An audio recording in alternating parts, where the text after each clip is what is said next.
You know that feeling, right? You sink 100 hours into a game and you just can't put it down. But then another one, with this brilliant concept, just falls flat. Why is that? Well, it's almost never about that one big idea. The real secret? It's in the architecture of fun itself. Today, we're going to pull back the curtain and look at the blueprint, the methodical process designers use to craft experiences that are truly compelling. And this quote? It absolutely hits the nail on the head. We all love this romantic idea of a genius having a eureka moment. But the truth is, the fun you actually feel when you're playing, that doesn't come from a flash of lightning. Oh no, it's built piece by piece through a whole lot of hard work. All right, so here's our game plan. First, we're going to tear down that whole big idea myth. Then, we'll look at the hidden structure designers use to keep you hooked, the hierarchy of challenges. After that, we'll get into the 2 different ways games create difficulty, peek inside the puzzle toolbox, and finally, see how the actions you take tie it all together. Okay, let's jump right in and tackle the single biggest myth in game design head-on, the idea that a totally original concept is the key to success. But as you're about to see, the real fun comes from something else entirely. And here it is. The biggest myth is that a game's success is all about the original idea.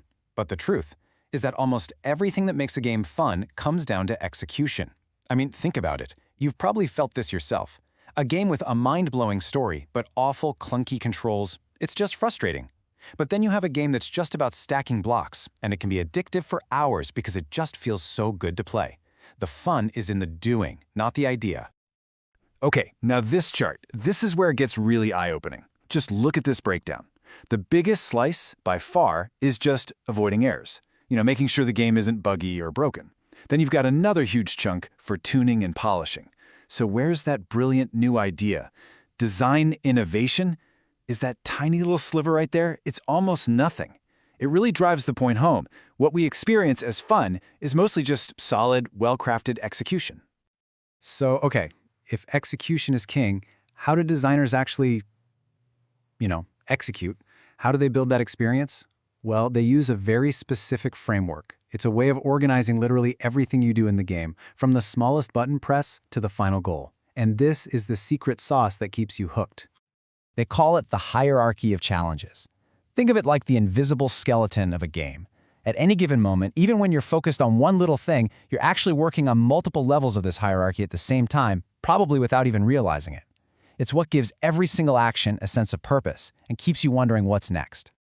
And this is a perfect example of how it works. You start with something tiny, an atomic challenge, like just jumping over a single gap. But that little jump, it's part of a bigger submission, like getting across a whole series of lava pits. And that is just one part of a larger mission, like completing the entire level, which of course gets you one step closer to the ultimate goal, winning the game. See how everything connects? All the way up? Now here's the really clever part. A good designer makes the top goal, winning the game, and the bottom tasks, how to jump, super clear. But they leave the middle parts fuzzy. They don't give you a checklist. They give you the tools and the destination. And the fun, the real game, is you figuring out how to connect the dots yourself.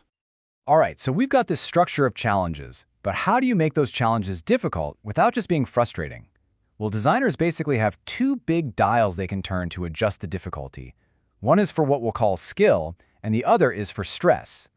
So on the one hand, you've got intrinsic skill. This is the kind of difficulty where you have all the time in the world. It's all about the complexity of the puzzle itself, like figuring out a tough chess problem. But then, on the other hand, you've got stress. This is all the difficulty that gets added by pressure, like a ticking clock. The classic example is Tetris. The puzzle of fitting the blocks isn't that hard, right? But when they start falling faster and faster, that's stress. And really, great game design is all about finding the right balance between these 2 things. If you have a super high-skill challenge, you might give the player more time to think. But if you have a pretty simple low-skill task, you can make it really exciting by cranking up the stress. It's a constant balancing act. Okay, so we've got the hierarchy and we've got the 2 dials for difficulty. Now let's really open up the designer's toolbox and look at the actual building blocks of gameplay. What you'll find is that almost every single challenge in just about any game you can think of falls into one of these main categories. First up, we've got physical coordination challenges.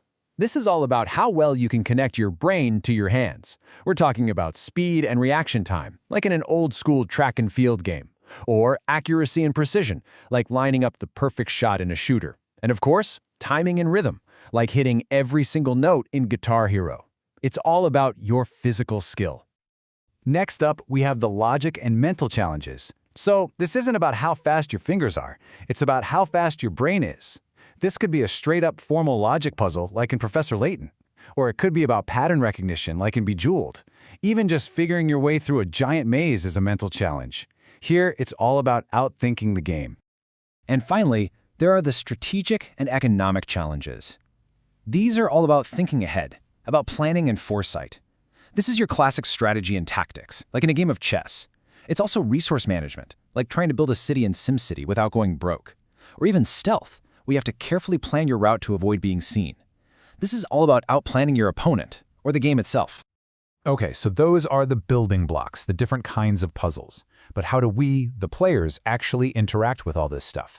Let's talk about that, and also about one of the most critical but weirdly overlooked design choices a developer can make. Well, we interact through actions. You can think of actions as the verbs of the game. They're the most basic tools you have: run, jump, punch, build. And what's so cool about great game design is that it often gives you just a few simple verbs, but lets you combine them in all these creative ways to solve all those different challenges we just went over. Okay, so about that critical, overlooked design choice I mentioned, it's how you save the game. I know, it sounds kind of boring, right? Like a technical detail, but trust me, the decision of how a player saves their progress completely changes the feel of a game. It's this constant push and pull between keeping things convenient for the player and maintaining that sense of immersion. But when it comes down to it, there's one design rule that stands above the rest, and it's this: you have to let the player save and reload. Their right to exit the game without losing all the progress they made, that right supersedes everything else. It's a pretty powerful statement, isn't it? It says that above all else, you have to respect the player's time. So there you have it. We've pulled back the curtain and deconstructed fun. We went from busting the myth of innovation all the way down to the nuts and bolts of challenges, difficulty, and player actions. And what we've seen is that fun isn't some kind of magic. It's engineered, it's designed, it's built. Which really only leaves one question for you. Now that you've seen the blueprint, what kind of game would you build?